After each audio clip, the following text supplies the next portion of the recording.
નમસ્કાર મિત્રો, દિયોદરમાં આઈસીયુ પરિવાર હોસ્પિટલનું આજે શુભારંભ કરવામાં આવ્યો છે. અને પરિવાર એટલે શું?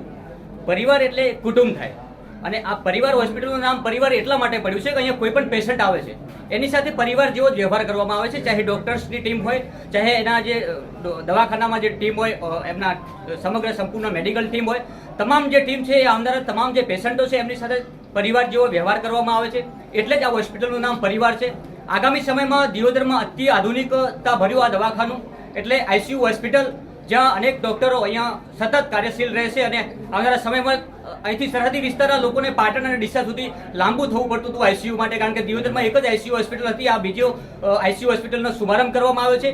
બનાસતક ન્યૂઝ નેટવર્ક પણ અપીલ કરે છે કે તમામ જે દર્દીઓને સુવિધા મળશે એ અહીંયા સંપૂર્ણ પોતાના કુટુંબમાં જ દવા થઈ રહી હોય, ઘરે બેઠા પરિવાર વાળા લોકો તમારી દવા કરતા હોય એવી સુવિધા અહીંયા મળવા પાત્ર છે. કારણ કે પરિવાર હોસ્પિટલ એટલે આપણું પોતાનું અને પરિવાર જેવો વ્યવહાર, દર્દી સાથે પણ પરિવાર જેવું જ મિલન અને પરિવાર જેવી દવા. આપણા ઘરે આપણા મા બાપ જે રીતના આપણા પરિવારના આપણા ભાઈ બહેન આપણી સેવા કરતા હોય છે એવી જ રીતે આ પરિવારની હોસ્પિટલ, તમામ લોકો જે ડોક્ટર્સની ટીમ છે, એમની હોસ્પિટલની તમામ જે ટીમ છે એ દર્દી સાથે એક એવો વ્યવહાર કરે છે કે ત્યાં તમે હોસ્પિટલ આવ્યા છો એવું લાગતું જ નથી. એટલે હાલમાં દિયોદરમાં આજે બીજા આઈસીયુનો શુભારંભ થયો છે એટલે કે પરિવાર હોસ્પિટલ. અહીંયા બાજુમાં પરિવાર ઓર્થોપેડિક હોસ્પિટલ છે, ત્યાં પણ દર્દીઓની એવી સેવા થાય છે કે હું પોતે પણ દર્દી છું, આપ જોઈ રહ્યા છો કેમેરામાં કે મારે હમણાં જ ઓપરેશન થયું છે.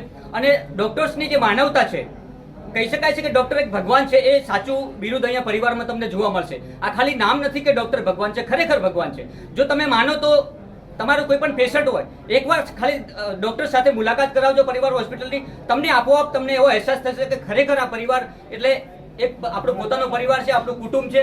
પરિવાર હોસ્પિટલની આજે જ્યારે શુભારંભ દિયોદર ખાતે કરવામાં આવે છે, અહીંયા તમામ મહાનુભાવો દિયોદર તાલુકાના કહી શકાય, અહીંયા ધારાસભ્ય પૂર્વ શિવાભાઈ ભુરિયા છે, ડોક્ટર્સની ટીમ છે, અહીંયા જે રીતે રમેશભાઈ છે, ઈશ્વરભાઈ છે, આપણા ચેરમેન છે, વાઘજીભાઈ છે, રમેશભાઈ પરિવારના મુખ્ય ડોક્ટર છે જે ડીસામાં ચલાવે છે. ખૂબ સારી માનવતાભર્યું કામ કરે છે ડીસામાં. એવી જ રીતે માનવતાભર્યું કામ અહીંયા દિયોદરમાં પણ પરિવાર હોસ્પિટલના જે ડોક્ટર્સની ટીમ છે થઈ રહ્યું છે. અહીંયા વાઘેલા સાહેબ છે, બીજા અનેક સાહેબ છે, ઈશ્વરભાઈ છે.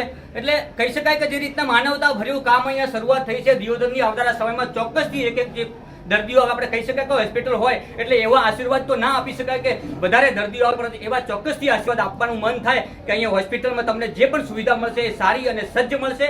તમને ક્યારે એવું લાગશે નહીં કે તમે હોસ્પિટલમાં એડમિટ થયા છો, કારણ કે જ્યાં સુધી તમે એડમિટ હશો ત્યાં સુધી તમને એવા જ પરિવારની મુલાકાત રહેશે, એવા જ લોકો કે જ્યાં તમે તમારા પરિવારના સભ્યો સાથે છો. નમસ્કાર.